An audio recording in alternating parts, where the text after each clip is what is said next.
Então, muito bom dia.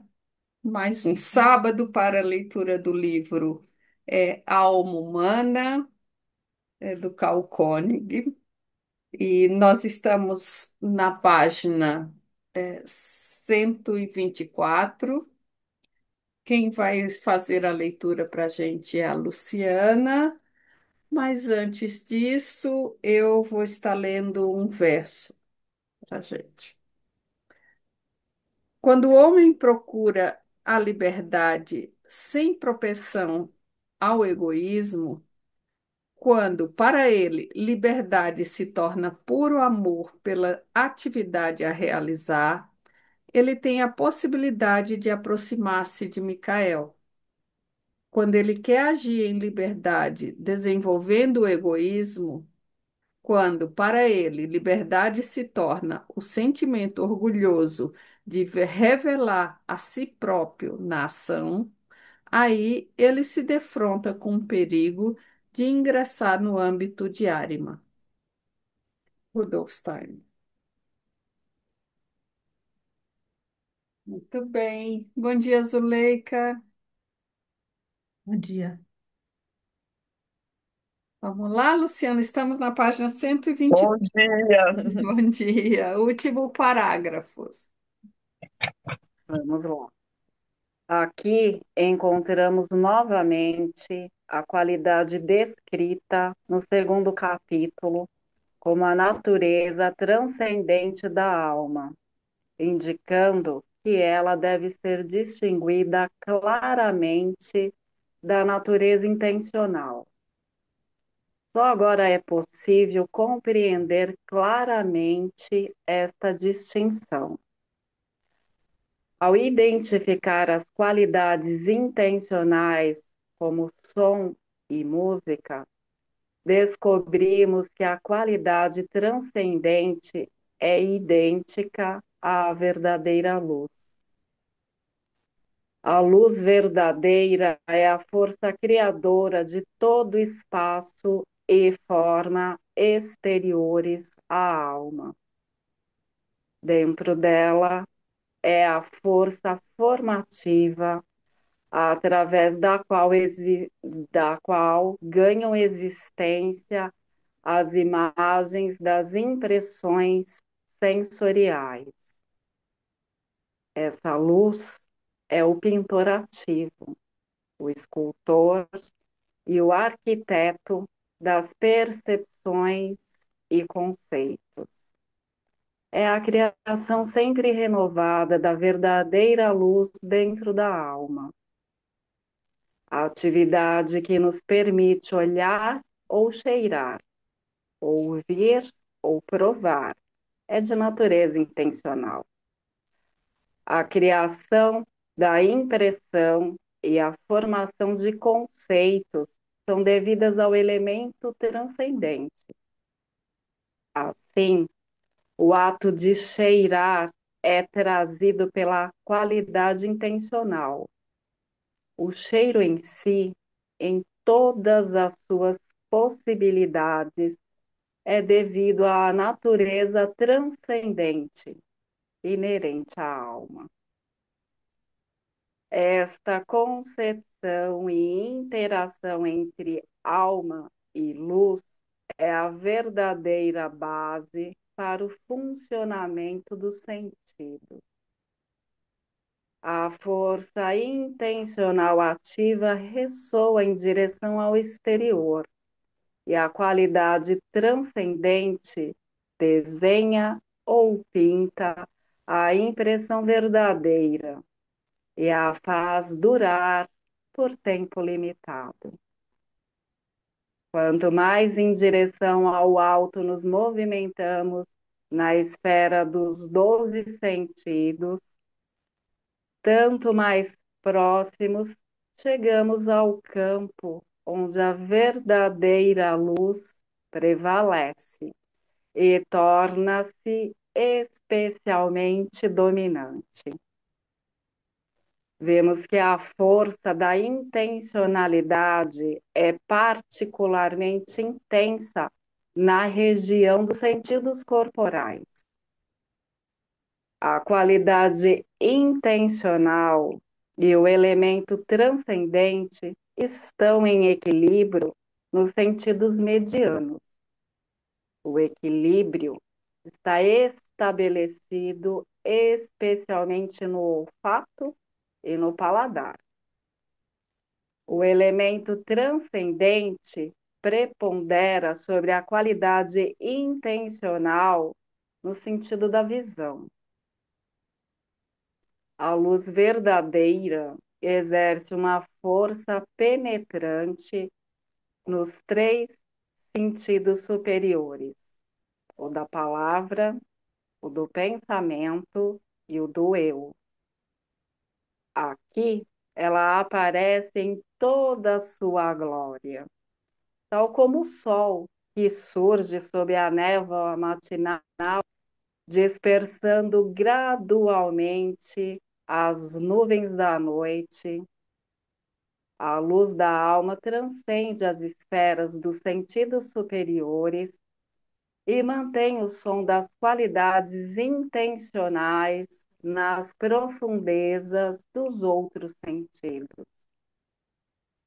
Dificilmente alguma forma de desejo ou vontade permanece nos sentidos da palavra e do pensamento. Suas percepções são livres de qualidades sensoriais. Ali não penetram cor ou som, odor ou paladar. As formas puras dos conceitos e ideias se encontram e elas consistem de luz, e logo é tingida por alguma outra qualidade. A alma é permeada pelo espírito do eu superior que habita na região da pura luz por meio dos sentidos superiores. O caráter silencioso da palavra aparece. Seu ser silencioso é o verdadeiro nome que carrega em si o elemento da sabedoria. Contemplamos a palavra silenciosa, vestida de voz pelo sentido da palavra. O sentido do pensamento experimenta a palavra silenciosa sob a forma do nome.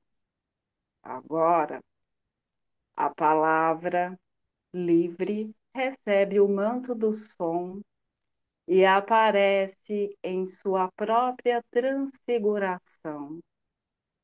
Contemplamos sua fisionomia e encontramos o próprio ser pelo sentido do eu, diretamente e não apenas em seu nome. Palavra, nome e eu são revelados através dos três sentidos superiores.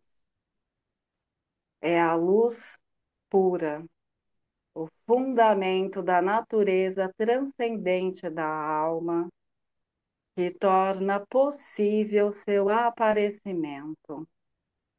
A luz brilha no interior da alma e dentro dela o espírito irradia sua força. É a força pela qual somos presenteados com o dom do saber. Este dom não é inerente à alma. Ela é capaz de lembrar. Ela tem o poder de criar as imagens dos objetos de percepção e ideias por meio de sua natureza transcendente. Saber, entretanto, é muito mais que contemplar. Saber é compreender, reconhecer, identificar. É o poder soberano do ser humano. Este dom grandioso é divino, está além da luz não percebida. O poder do Espírito habita a luz, mas não é idêntico a ela. É o Espírito no interior da verdadeira luz que dá à alma a qualidade de conhecer-se e de reconhecer o ser humano, a Terra, o universo. Muito bem. A gente começou esse capítulo que continuou na semana passada, sobre o nome A Luz e a Natureza Transcendente da Alma, onde ele começa a falar de visão e audição, né, que foi do anterior. E, e aí ele começa a falar do olho, que é revelado, como que é, né? Mas a luz é oculta. O olho é para fora, né? Tá nessa, e nos traz essa. é, a luz que ele capta é oculta, ao contrário do ouvido, né? Esse que está fora, mas o som que é exposto. O que chamou a atenção no que nós lemos, que ficou para você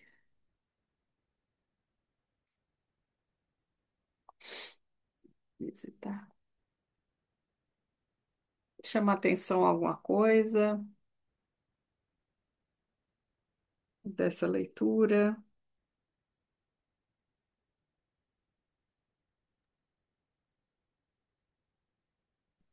Oi. O que me chamou a atenção foi essa frase aqui, que o poder do Espírito habita a luz, mas não é idêntico a ela.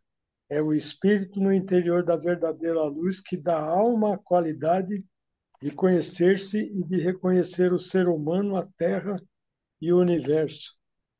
É de uma profundeza assim, quase que eterna. Sim,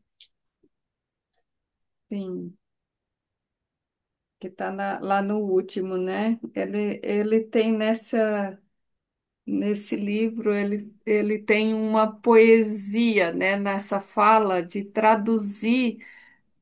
É o que a gente nunca não imagina como essa percepção do olho externo, mas capta o que é da luz, né, que é oculta então e falar desse espírito, ele vai traduzindo, né, de uma forma, eu acho que o que a gente sabe, mas eu nunca tinha ouvido assim com essas palavras. Muito Uhum. difícil traduzir tudo isso em palavras, né? É uma coisa muito aquém das nossas, não sei, para mim pelo menos está bem assim, não digo distante de entender, mas é descrever uma percepção, um sentimento, uma fé, tudo numa coisa só, né? Um Uhum. conjunto muito forte, né? Por isso que eu achei muito profundo esse. Eliana, quer comentar? Então, meu entendimento, ele está falando das percepções sensoriais, né? Dos 12 sentidos. Então, tudo aquilo que a gente percebe pelos sentidos. E eu acho que daí ele coloca nessas palavras, a palavra, o nome e o eu, que tem uma conexão suprassensível, né? Ele tem uma conexão suprassensível. Esse sentido do eu tem essa questão da percepção, o eu e o tu, mas também tem algo que vem do mundo espiritual. Então, desta forma que eu entendi, né? As percepções como algo que se percebe aqui, e ele faz essa distinção entre a intencionalidade e a transcendência o tempo todo.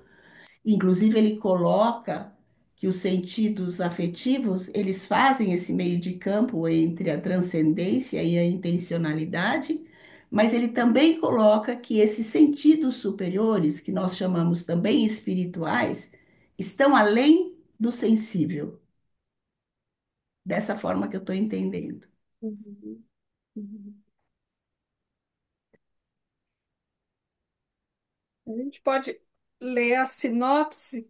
Oi, diga, Luciana. Posso fazer um comentário? Sim. Num livro que se chama, né, A Alma Humana, e que é escrito de uma forma tão poética. Eu acho que vai de encontro, ao que foi falado, no sentido de que nos toca de uma tal maneira que nós não temos nem palavras para descrever, porque é justamente essa transcendência nos conecta e nos alinha. E aí a gente fica nesse reverberar, que é aquém de qualquer explicação. Uhum. É o que eu senti. Vamos a sinopse. Vamos ler a 6.4. sinopse. Isso. 12 é o número dos sentidos que nos comunicam as impressões dos três campos da existência. Os quatro sentidos inferiores nos relacionam à natureza corporal. A alma se vincula à sua morada terrestre, o corpo, através dos sentidos do tato, vital, movimento e equilíbrio. Os quatro sentidos medianos revelam o mundo ao redor. Os olhos se abrem à dimensão do espaço, enquanto olfato, paladar, calor e frio permeiam o corpo como mensageiros vindos do exterior. Os quatro sentidos superiores nos trazem os sinais do mundo espiritual. Ouvimos os movimentos interiores da alma de homens e feras, de plantas e elementos no som e na música. Quando o som transforma-se em voz, a palavra surge e o nome revela-se no mundo. Por trás do nome, o próprio ser pode ser encontrado. Dessa maneira, de baixo para cima, todas as esferas da criação se comunicam com a alma. E ela permeia cada um dos sentidos com som e luz. Essas duas forças são as ferramentas da criação divina, tanto interna como externamente. Som e música permeiam o homem enquanto ele é filho da terra, um ser de medo e vergonha, de ira e alegria, de amor e ódio. O ser humano que sofre e luta, que percorre o caminho do nascimento à morte, carregando o jugo de seu destino. Luz e cor, visão e conhecimento elevam o ser humano acima da existência terrestre. Elas lhe possibilitam a visão de seu último lar celestial. A luz relembra a alma humana que a casa do Pai que deixamos ainda está acima e que nós, como filhos pródigos, podemos alcançá-la novamente. Conhecer foi a promessa colocada em nossas mãos. Ela pode ser acessa e levada de volta à pátria original, como a chama do saber. Conhecer é o pão que assamos a partir do grão que cresce na luz do espírito dentro da alma. Pensamentos criativos são as sementes maduras que nos alimentam como o pão do conhecimento. Viver é o vinho que fermenta e amadurece pelo poder de luta do destino, o som e a música das ações e sofrimentos, a voz da consciência e o tom da fé reverente fazem o vinho amadurecer no deserto da vida. Cristo ofereceu seu sangue e seu corpo para consagrar o pão e o vinho humanos. Os meios para comer e beber o pão e o vinho em seu nome nos foram dados através deste sacrifício e, desta forma, participar em seu próprio ser. Conhecer em seu nome é a meta do ser humano na Terra. Ele é capaz de abrir o portal da casa que os 12 sentidos construíram com o pão e o vinho, e assim elevar sua alma na terra. Através deste portal, nós alcançamos um campo da existência, colocamos-nos os pés no reino de Deus. Lá encontramos o divino esplendor da verdadeira luz, na qual está o próprio Logo, a palavra daquele cuja força de conhecer emana para o interior do ser humano. Imagens surgem agora. A alma começa a falar de si, a nomear-se, a descrever seu ser. A alma começa a entender que luz e som, o pão e o vinho de sua vida são os instrumentos santificados da existência do Espírito.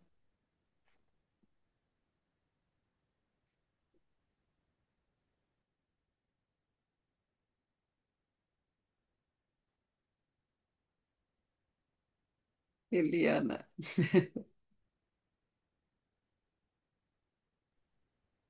Então, acho que é aquilo que você está falando, né? Ele tem uma forma extremamente poética para explicar os sentidos humanos, né? E que de outra forma a gente poderia, sem querer quebrar o elan que ficou com essa última leitura, a gente poderia explicar os sentidos humanos através dessa relação entre nervo, que tem a ver com a luz, como eu percebo o mundo, e sangue, que é o pão e o vinho que ele está dizendo aqui. Em outros trabalhos sobre os 12 sentidos, a gente estuda essa relação entre o nervo e o sangue. O sangue tem a ver com essa força intencional, vamos dizer assim, né? O desejo para que eu possa fazer uma representação através da luz. E aí, aqui, ele fala de uma forma linda, né? É poético, ele é poético. E ele associa os sentidos, ele vai fazendo a relação dos sentidos de uma forma bem poética. Então, outra vez, os sentidos superiores são sentidos espirituais. Por que eles são espirituais? Porque eles dão essa dimensão do conhecer, né? Ele disse aqui agora. Os sentidos afetivos, eles ficam nessa dimensão mais do sentir, né? Do sistema rítmico. E os sentidos corporais têm a ver mais com esse desejo, né? Então, a gente pode explicar de outras formas um pouco mais palpável, menos poético, né? Mas que essa forma é maravilhosa. E as esferas da criação se comunicam com a alma, né, que ele vai falando de baixo para né? cima, né, do corpo, do sentir e da. A intenção para a transcendência, né? Então, primeiro eu tenho a intenção, que é o desejo, que é o sangue, que é o vinho, como ele falou aqui, né? Para depois eu ter a representação, que é a luz, e imprimir isso e gravar isso. Se eu só tivesse o sangue, eu não teria a memória. Em algum lugar ele já deve ter dito isso, Uhum. né? Então é uma outra forma de explicar sem a poesia, digamos assim, né? Fica mais alguma coisa dessa leitura para vocês? O que que chama a atenção? Fala. Então, na verdade, nós somos buscadores, buscadoras de luz. O quanto a gente consegue se ajustar para que a gente possa encontrá-la, porque é justamente onde essa luz está oculta para a gente que a gente mais tem que se desenvolver, ou mais temos que nos exercitarmos. Então, acho que né, esse ajuste dos nossos sentidos para que a gente chegue nesse encontro. Uhum. Então, eu concordo. A gente é buscador de luz, mas precisa ter o som, precisa ter o desejo, senão a gente não busca, né? A gente... Uhum. Então é isso. As percepções humanas, elas fazem exatamente essa integração entre luz e som, entre o pão e o vinho, como ele disse aqui. Lorize, você está quietinha, mas eu lembrei de você. Também. Conhecer é o pão que assamos a partir do grão que cresce na luz do espírito dentro da alma. É isso mesmo, eu tava doida para falar aqui, mas eu não Eu vou me emocionar sabia, porque eu tô tomando café. eu captei. Não, eu vivo isso na minha oficina, né? Eu Uhum, entrego exatamente essa essência de luz, né? Que cada um pode tocar isso, né? Tem gente que traz um depoimento assim que eu falo, ah, esse conseguiu. Eu ouvi o próprio coração, né? Quando faz o pão, você escuta coisas, né? Eu falo, uhum. você se coloca, eu falo que a gente afina o ouvido interno quando a gente faz pão. Eu tô gripada, tá? Por isso que eu não tô querendo falar muito. Obrigada, Márcia. Nada. Muito bem. Tem mais alguma coisa que vocês querem falar antes da gente passar para o capítulo 7, a consciência? Nina?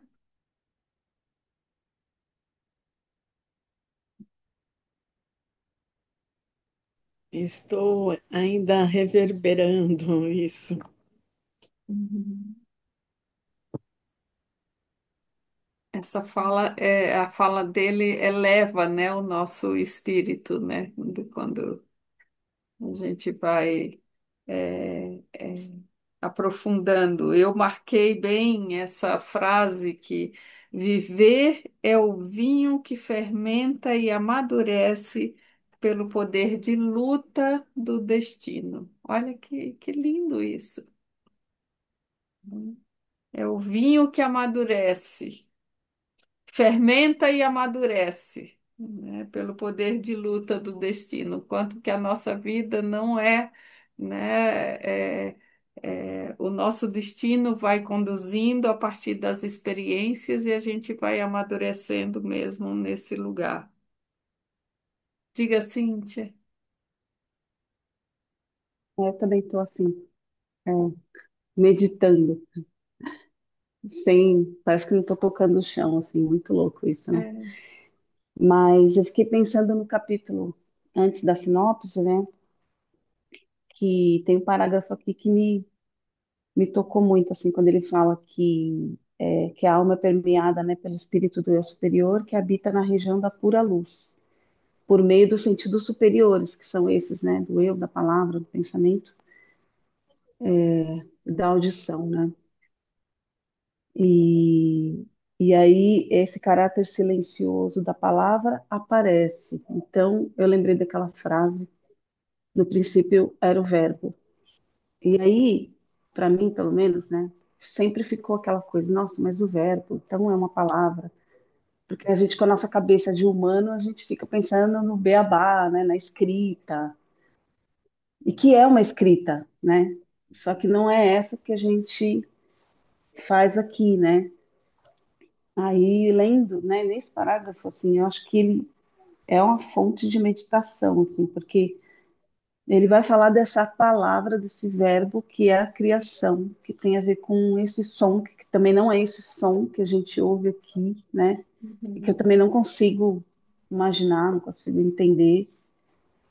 E que aí, quando ele fala assim, que, né, que quando aqui contemplamos a palavra silenciosa vestida de voz pelo sentido da palavra, que é a coisa mais linda, assim, que é quando é esses sentidos superiores, né?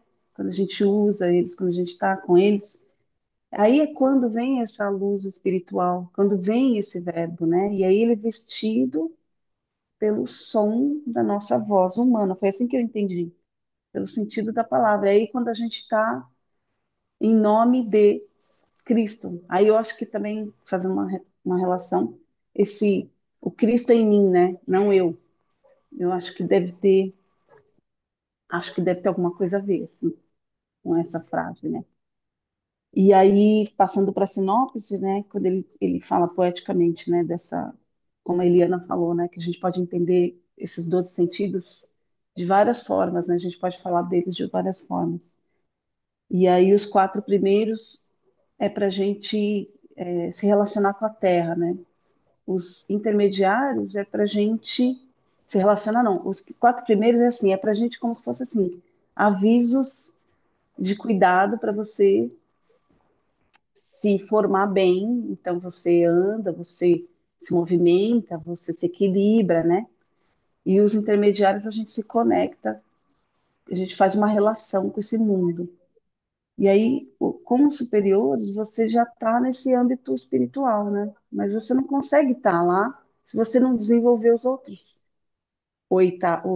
oito, né? É só assim, todo mundo já sabe isso, mas assim, como ficou dentro de mim, né? Como que essa relação ela é muito mais profunda do que eu, pelo menos, que a gente aprende, né? Ah, são quatro aqui, quatro ali, quatro isso, quatro aquilo, quatro outro, né? Como isso diz muito mais, né? A gente chegar nesses quatro últimos, né? Será que a gente chega neles, né? Essa pergunta, assim. Será que a gente chega? A gente acha? Só tudo isso, igual a Cris fala. Quer comentar, Eliana? Não, eu acho que é isso. A Cíntia fez um resumo legal, né? Então, os 12 sentidos, eles são a base da comunicação humana. Primeiro eu preciso chegar na Terra, preciso me reconhecer, e eu chego desenvolvendo basicamente os sentidos corporais, como você falou, né? Então, e como que esses sentidos corporais, eles se transformam? Eles se transformam a partir de um aperfeiçoamento nosso nos sentidos superiores, os espirituais. Então, o sentido do equilíbrio se transforma no sentido da audição e assim vai. O tato nesse contato que eu vou fazer com o outro, o vital no sentido do pensamento, o movimento no sentido da palavra, né? Então, quando a gente cuida de uma criança, a gente tem que ter isso em mente. Como eu vou ajudar essa criança a chegar na Terra a partir desse reconhecimento do corpo dela, a partir desse sentir. Isso é fundamental para a comunicação humana, para eu me comunicar bem futuramente. Qualidade dos sentidos que assim, quando ele diz os sentidos inferiores nos conecta, né, com a terra, então como é que quem nos recebe cuida desse tato, desse vital, desse movimento e do equilíbrio? Porque é de quem nos recebe que vai trazer isso, né? É, esse, Contato pri- com o esse mundo, primeiro contato, né? com o meu mundo, né? Porque assim, Isso, os corporais, eles dão a dimensão de quem eu sou, né? Do meu corpo. isso. Então, Eu preciso aprender a estar na Terra, isso. né? Ele diz, quando a alma chega e se vincular à terra é através dos sentidos corporais. Eu estava lembrando do exercício que a gente fez logo para começar o grupo, que é o que a gente chama do IAO, né? A conexão da Terra, céu, né? Nessa coluna de luz, nessa verticalidade, né? E que primeiro a gente faz essa conexão, né? Tem os pés na terra, mas quando a gente encontra essa verticalidade, a gente se conecta com o superior, né, com o céu. E realmente o sentir fazendo essa ponte, né, entre um e outro. Né? Então, para que a gente esteja na Terra, de fato, com os quatro sentidos ali aterrados, né? Como que a gente fala a palavra aterrados, esses quatro sentidos, eles têm que estar desenvolvidos. Para que eu tenha que fazer a conexão com a Terra, tenho que já ter metamorfoseado, né? Os sentidos para fazer essa conexão também aqui. Então, é muito Para atingir o meu eu superior, para né? atingir o meu, para tocar o eu superior quando eu me conecto com o céu, né? Então, é pés na terra, cabeça nas estrelas, como diz, né? Nessa. Então, com a terra, com os pés eu toco a terra, minha alma está aqui neste corpo, né? E nessa verticalidade, nessa cabeça, eu me conecto com o superior. Fala, Cíntia. Só para acabei de fazer uma relação assim, que para que a gente consiga atingir, né, desenvolver, né, esses sentidos os quatro, né, superiores, é importante como que aconteceu tudo lá quando a gente era criancinha e começaram lá os quatro é, corpóreos, né? Aí eu já dei um passo atrás, fiz uma retrospectiva e pensei lá na inatalidade. Então, pensando que se a gente chega aqui e já está pré-determinado, que os primeiros 21 anos é uma determinação, então o que eu fiz em outras vidas determina como é que vão. Pelo menos eu pensei no tato e no vital, assim, porque aí a gente recebe de alguém, né? No tato, né? E no vital também, porque quando a gente é bebezinho, alguém tem que alimentar a gente e cuidar para que a gente se sinta bem no nosso próprio corpo, né? Então, assim, na verdade, eu preparei essa forma de como eu vou ser recebida, e aí me veio aquela coisa, né? Então, eu olho lá na minha biografia e falo, mas eu não tive o sentido do tato, não tive, passei frio, minha mãe ficou depressiva, enfim, N coisas, né? E aí eu não tive essa oportunidade de desenvolver. Isso vai reverberar nos sentidos superiores, porque depois. E aí, pensando no espírito, aí é que está a tarefa, como a Lu falou, né? A Luciana, que a gente é buscador da luz, né? Então, quer dizer, a gente está nesse trabalho. Então, mais uma vez, né? Me vem esse lugar de. Não que eu consiga sentir isso, porque eu nem sei, mas assim, da gratidão que a gente pode sentir pelas dificuldades que a gente teve, porque agora eu tenho a oportunidade de me desenvolver com esses sentidos superiores. Que na verdade fui eu que fiz, fui eu que preparei eles. Porque se eu ficar lá, porque minha mãe cuidou de mim, eu tive que, sei lá, isso, aquilo, que é muito dolorido, né? Muito profundo. Mas eu acho que aí pode ter uma chave, né, pra gente quando a gente se responsabiliza, né, pelo nosso karma, amar, né, o nosso destino, né, na verdade é isso. Porque esse destino, né, que já foi escrito, assim, né, eu já cheguei aqui com ele, então é mais talvez uma luz aí na consciência pra gente, né, quando tiver uma dificuldade, sei lá, não sei se a gente consegue nessa vida, né, abarcar isso, mas pelo menos compreender, né, nossa, eu tive tudo isso, mas com amor, né, fui eu que preparei isso, fui eu que escolhi essa mãe, fui eu que está nessa casa, nasci no Brasil, enfim, né? É meio, Então, mas eu acho que esse livro é demais, né, levanta muita coisa.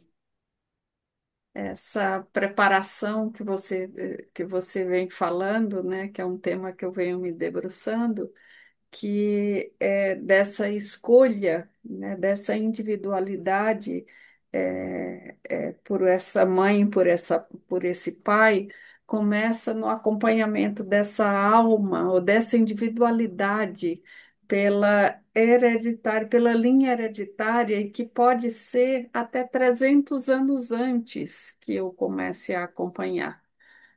Olha que interessante. Até 300 anos antes, lá nos meus tataravós, eu começo essa individualidade que vai chegar ao mundo a acompanhar essa corrente hereditária e inspirar algumas ações, né? Inspirar essa individualidade que já está na Terra para garantir que quando eu encarnar lá na frente, às vezes 300 anos depois, eu tenha, né, seja passado para mim as características que eu preciso para o meu desenvolvimento na Terra, né, nesse lugar aqui. E quando essa individualidade que está nascendo, que se conecta com essa mãe e faz essa busca desse eu, né, do pai, e, e um pouco antes ele olha e sim, tem as questões que ele precisa trabalhar nesse mundo, seja pelas questões kármicas, pelo que vem, ele escolhe exatamente os pais que vão trazer isso. E muitas vezes não são aqueles pais amorosos que estão ali, são pais que vão ser, seja lá, abusadores, que vão trazer dificuldades na sua adolescência ou na sua infância, não trazer esses sentidos, não cuidar tanto desse sentido, desse ninho, né? Mas, e aí ele diz, em certo sentido, a gente ama os pais antes de nascer, e o amor dos pais já é uma resposta à busca que esse filho fez antes mesmo de encarnar.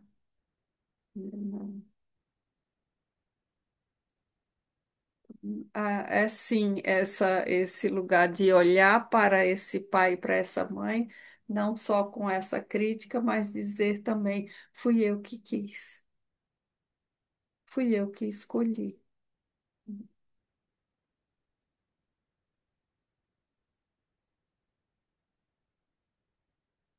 Eliana, quer falar alguma coisa? Não, o que eu queria falar disso que você terminou de falar e que é bem bonito é que quando a gente ouve as biografias, ou quando a gente ouve a nossa própria biografia, né? E a gente faz essa aceitação de que nada aconteceu por acaso, que nada é aleatório e que essa é a minha vida com as suas alegrias e tristezas, né? Essa aceitação, eu acho que é a possibilidade de dar um passo à frente, né? O fato de não aceitar a própria história, a gente fica presa no passado e a gente não consegue se desenvolver. Então, eu acho que o grande desafio, e eu já ouvi muitas biografias onde a aceitação é muito difícil da própria história, né? E daí fica rodopiando e não vai para frente, né? É como se tivesse alguma coisa estrangulando lá. um nó que não permite a fluidez da vida.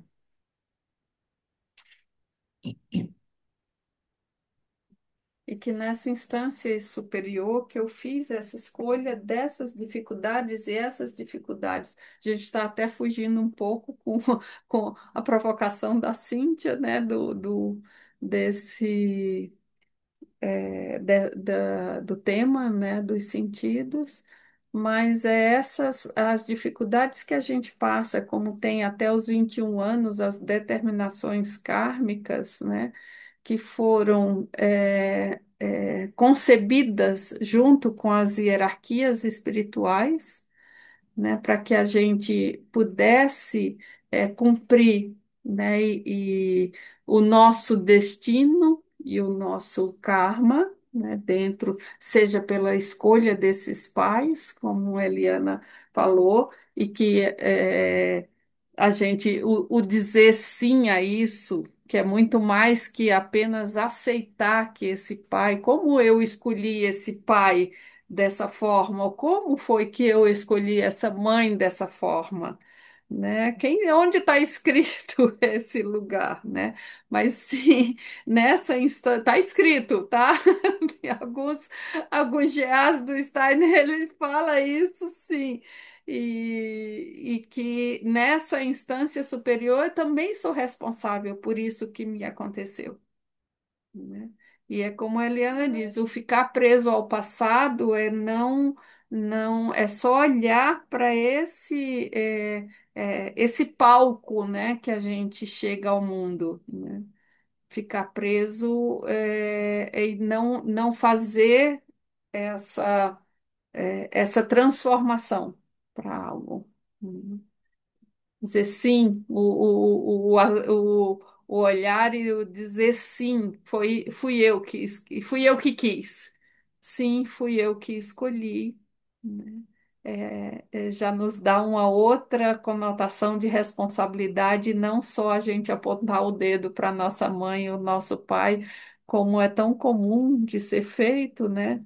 E dizer eu sou assim porque meu pai, eu sou assim porque minha mãe.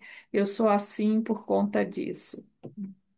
Eu sou assim porque eu escolhi em uma instância superior passar por isso para o meu próprio desenvolvimento, né? Para a minha própria passagem. Como voltando à frase que ele traz aqui, viver, isso eu gostei muito, viver é o vinho que fermenta e amadurece pelo poder de luta do destino.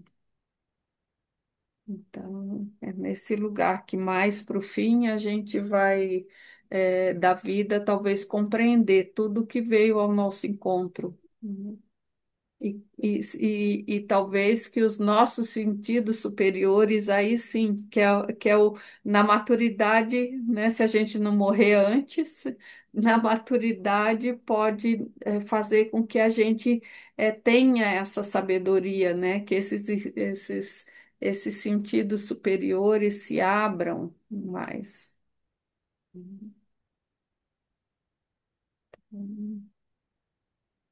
Márcia, só a última coisa. Quando a gente fala assim, né? Também eu acho que não ficar só preso, eu não sei, depois de ficar ouvindo algumas histórias, né?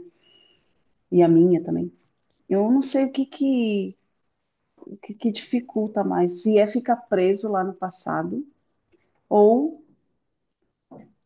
colocar as máscaras, porque agora a gente que é adulta, a gente é bem espertinho, então a gente coloca as máscaras, a gente fala que trabalhou e tal, nananã, e a gente fala que superou, né? Mas aí, né, hoje em dia tá tão intensa essa coisa de não se relacionar, né?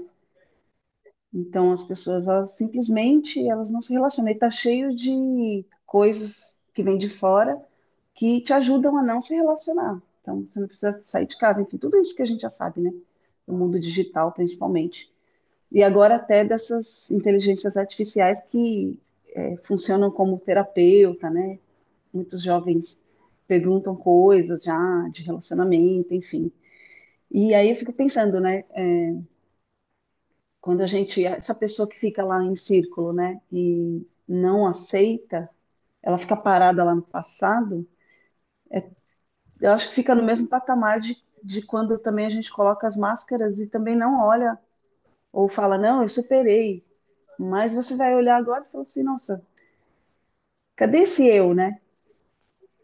Esse eu tá escondido atrás de várias proteções, porque a gente não quer se machucar, a gente não quer se arriscar, a gente não quer levantar a dor que a gente teve lá na infância, enfim.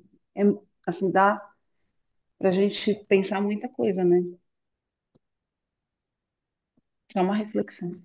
Mais uma A gente olha para a eternidade. se a gente olha para o fluxo da vida, é uma corrente que vem do passado, presente, futuro, né? Então vem desse quase que da esquerda e em direção à direita, que é esse olhar para o futuro. Essa é a corrente, né? Eu venho, tenho os tataravós, bisavós, avós, os pais, filho.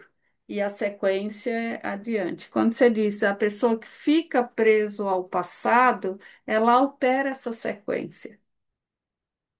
Ela não vai do presente para o futuro. Ela não olha para o futuro. Ela, em vez disso, ela faz isso aqui e olha para o passado. Então, ela está indo contra a corrente da vida, que é essa sequência de ir. Então, eu é quase olhar para esse passado, eu vou dizer essa palavra que talvez não seja correta, uma antivida, vai. É o que me coloca presa a um lugar que não existe mais, e assim eu não me responsabilizo pelo meu presente, nem me conecto com o meu futuro nesse lugar. Márcia, pegando carona nisso que você está falando, né? Eu vejo o grande papel do aconselhamento biográfico como a pessoa tomou responsabilidade radical pela própria vida. Isso. Porque se ela começou e terminou contando a mesma história, a gente, como aconselhador, não fez um bom trabalho, né? Eu fico pensando o quanto ela enxergar a própria história do ponto de vista responsável radical, ela mudou, né? Ela não muda o fato, mas ela muda o jeito que ela olha. Ela para de Uhum. olhar para, ó céus, ó vida, a vida que eu tive, para essa foi a vida que eu escolhi, né? Até os 21 e como determinação kármica, e dali para frente, o que que eu fiz como exercício de evolução, né? Ver os espelhamentos e ver e falar assim, nossa, aqui eu consegui superar, né? Enfim, então, eu vejo esse nosso papel, né, de aconselhador, de trazer esse campo fértil de transformação, né, para a responsabilidade radical, que é isso que é ser adulto, tornar-se responsável pela própria vida, né? Sim. Isso quando as pessoas chegam até um aconselhador biográfico, ou até um terapeuta, ou até alguém que os conduza, né, nesse novo olhar, né? Mas inúmeras pessoas não querem fazer isso. Inúmeras. Né, que diz, eu não quero olhar para essas questões que eu tenho, e porque isso significa, e aí ele vai falando aqui, a dor é luz. Ele em algum ponto aqui, o Calcone fala, a dor é luz. Então, quando eu entro em contato com as minhas dores, eu trago luz para a minha biografia, para o meu desenvolvimento. Quando eu me recuso a entrar em contato com isso, eu fico na escuridão. E é uma escolha de cada um também fazer isso. Tem pessoas que talvez não vá entrar nesse desenvolvimento. Eu tenho uma pessoa que ela diz assim, você não quer fazer um processo de desenvolvimento? Não, não quero, mas você está adoecida, então eu não quero e eu não vou a médico, não quero fazer nenhum tratamento. Eu falei, então você quer morrer? Sim. Sim, quero morrer. É. É Então verdade. Tem ela muita gente que assumiu prefere mesmo. É, isso prefere ficar ali, prefere não olhar, né? do que fazer um processo de autodesenvolvimento. Por quê? Porque eu vou entrar em contato com a dor, mas É, sem saber que a dor vai me levar para a luz.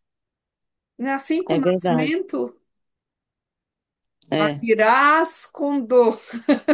Sim, é isso. Bom, saímos um pouco desse do lugar, mas foi ótimo porque assim a gente não começa o capítulo seguinte, agora não emenda um capítulo no outro.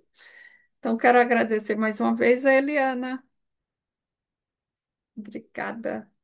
Eu que agradeço a oportunidade, mais uma vez, essa oportunidade. Estudar o Koenig sempre é um privilégio e ainda mais junto com todo mundo. Muito obrigada. E obrigada a vocês, né, pelas falas, pelas provocações que sempre vão abrindo caminhos aí, né, de fala. Então, um bom sábado para vocês e até a próxima semana que a gente começa o capítulo sobre a consciência. Muito Obrigada, Obrigado. Luciana. Gratidão. ótimo Final de final de semana. semana. Gratidão. Um ótimo final de semana. Bom fim de Tchau, semana, tchau. Mara. Delícia estar com vocês. Que bom, Marta. Beijos. Tchau.